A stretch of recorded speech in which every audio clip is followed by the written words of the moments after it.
रामचरण नाम का एक गरीब मजदूर रहता था। कुछ साल पहले तक वो गांव के एक साहूकार के घर नौकर था, मगर अब वो साहूकार शहर में जाकर रहने लगा था और इसी कारण रामचरण मजदूरी करने पर विवश हो गया था। अरे ओ रामचरण, तू रहता झोपड़ी में है और बात साहूकारों वाली करता है। तुम भी लल्लू हो भाई।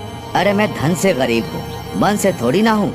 मन से तो मैं सेठों का भी सेठ हूँ, समझे? ये सुनकर अमन हंसने लगता है और कहता है, तू पगला गया है। कई साल साहूकार का नौकर रहा है ना, इसीलिए उनके जैसी बातें करना सीख गया है। पर क्या बे? पर तू पूरी उम्र मजदूरी कर लेगा तो भी झोपड़ी वाला गरीब ही रहेगा। तुझे पक्के मकान तक में रहना नसीब ना होगा। अबे चुप कर, देखना एक दिन साहूकार की हवेली मैं ही खरीदूंगा और तेरे जैसे जमूरों को उसमें नौकर रखूंगा। रामचरण की ये बात अमन को कोरी बकवास लगती है और इसी कारण वो फिर से हंसने लगता है। मगर फिर कुछ दिनों बाद साहूकार रामचरण के पास आता है।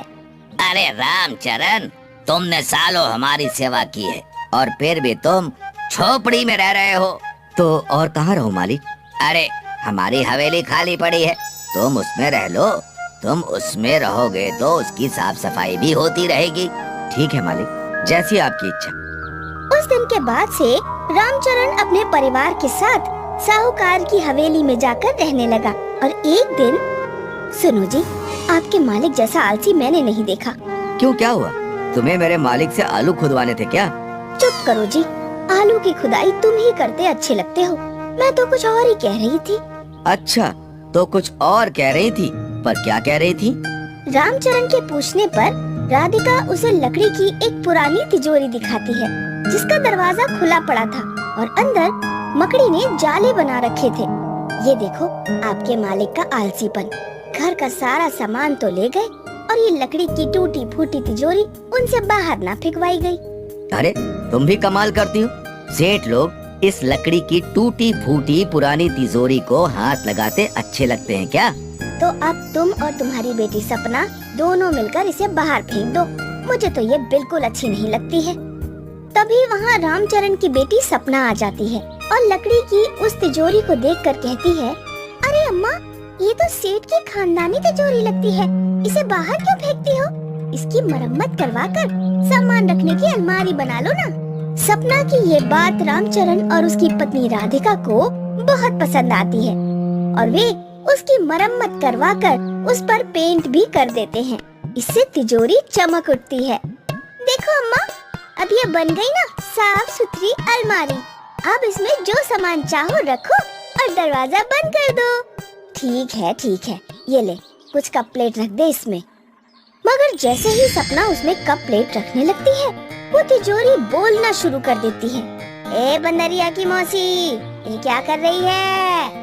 मैं तेरी अलमारी नहीं हूँ, तिजोरी हूँ, तिजोरी। रखना है तो पैसा और गहने रख, वरना फूट पड़े को। पर सामान रख देंगे तो क्या हो जाएगा? अबे तेरा दिमाग है या सड़ेला आम? इतना भी नहीं समझता? इससे तिजोरी का इंसल्ट हो जाएगा। ये इंसल्ट क्या होता है जी? बेइज्जती होती है अम्मा। फिर तो हम इसका बिल्कुल भी इंसल्ट नहीं करेंगे बेटी। मैं इसमें अपने सारे गहने और रुपए रख देती हूँ, फिर तो खुश रहेगी ना तू? जी, बल्ले बल्ले हो जाऊंगी। राधिका के पास जो भी गहने और रुपए थे, वो उन सबको तिजोरी में रखकर उसका दरवाजा बंद कर देती है। और फिर अगले दिन जब दरवाजा खोलकर देखती है तो उसका मुंह फटा का फटा रह जाता है। अजी सुनते हो, बल्ले बल्ले हो गया। एक सोने की अंगूठी की 100 सोने की अंगूठियाँ और 1000 रुपए के पूरे 1 लाख रुपए बन गए। रामचरण आकर देखता है तो वो भी हैरान रह जाता है और खुशी से फूला नहीं समाता। अरे हमारा तो भाग्य चमक गया। ये तिजोरी नहीं, खजाना है, खजाना। अब तो मैं रामचरण सेठ बन जाऊंगा और तू सेठानी, समझी सेठानी? इस तरह अब रामचरण रुपए और सोने को बार बार तिजोरी में रखकर उन्हें 100 गुना बढ़ाता जाता और फिर वो सचमुच गांव का सबसे धनी सेठ बन जाता है। अरे सुनती हो, अब तो हमारे पास बहुत सारा धन आ गया है। मैं सोचता हूँ कि क्यों ना इस हवेली को साहूकार से खरीद लूं। बिल्कुल खरीद लो जी। अब तो आप सेठों के सेठ बन गए हैं। अब भी साहूकारी नहीं दिखाओगे तो क्या ऊपर जाकर दिखाओगे? सुन, ऊपर जाने की बात सेठ से कभी मत करना। पत्नी से इजाजत मिलते ही रामचरण हवेली को खरीदने के लिए शहर में साहूकार के पास पहुंच जाता है। क्या तुम मेरी हवेली खरीदना चाहते हो? औकात क्या है तुम्हारी? अजी, अब मुझे अपना नौकर समझने की भूल मत करना साहूकार जी। आप तो हवेली की बात करते हैं, मैं आपके सारे खेत तक खरीदने की औकात रखता हूँ।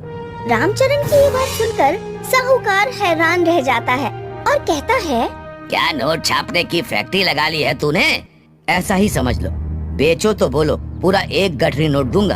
तो ठीक है, तू मुझे गठरी बांध कर नोट दे, आज से ये हवेली और मेरे खेत सब तेरे हुए।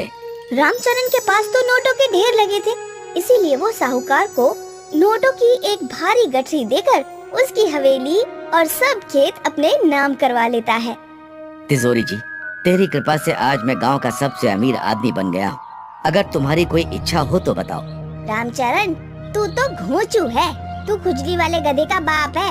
अबे दिमाग के फटीचर, तू इतना भी नहीं जानता कि देने वाला लेने वाले से कुछ नहीं लेता। मूर्ख, तू मुझसे जितना ले ले, पर घमंड मत करना और गरीबों की खूब मदद करना। ये तो मैं करूँगा। ये ना करेगा तो फिर से तुझे मजदूरी पर ला दूंगी, भूतनी के, समझा? समझ तो गया, पर एक बात पूछूं?